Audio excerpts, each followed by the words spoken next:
sekolah-sekolah yang berani Iya. mengadukan aksi pungutan liar atau Ceritanya tentang pungli yang dilakukan Teman-teman, hasil survei Transparansi Internasional Indonesia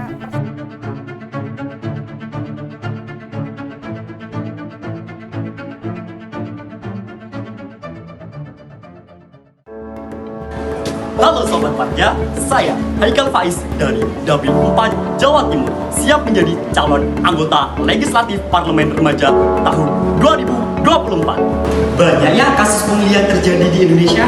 Kasus ini seakan-akan sudah mengakar dan menjadi kebiasaan yang cukup familiar.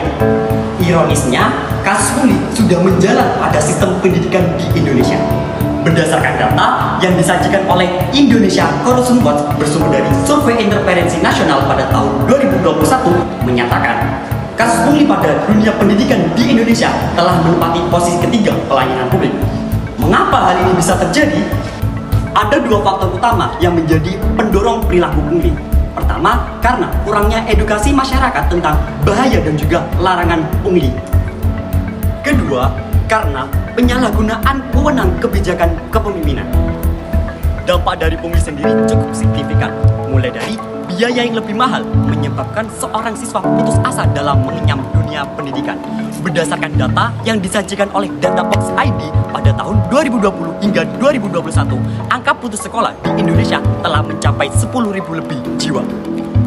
Pada dasarnya, praktik larangan pungli telah dijelaskan oleh Undang-Undang KUHP Pasal 368 Ayat 1, Undang-Undang Sidiknas Pasal 34 Ayat 2, Permendikbud Nomor 60 Tahun 2011 Pasal 55, Peraturan Pemerintah Nomor 48 Tahun 2008. Hal ini harus menjadi urgensi oleh pemangku tahta kebijakan karena hingga saat ini kasus pungli pada sistem pendidikan di Indonesia masih cukup tinggi. Lantas, apa yang saya lakukan ketika terpilih menjadi anggota DPR?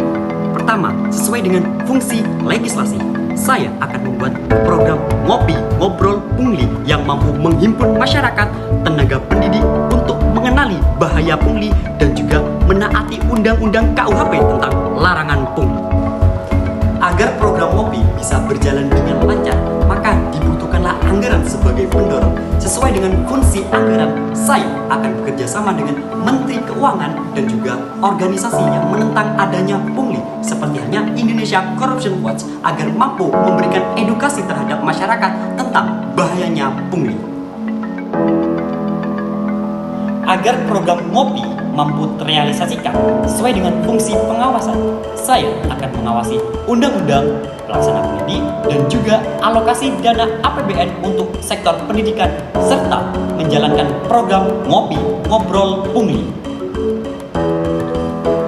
Ayo, bangkitkan semangat generasi cerdas dengan pendidikan berkualitas, bergerak maju menuju Indonesia emas tanpa masyarakat tertindas.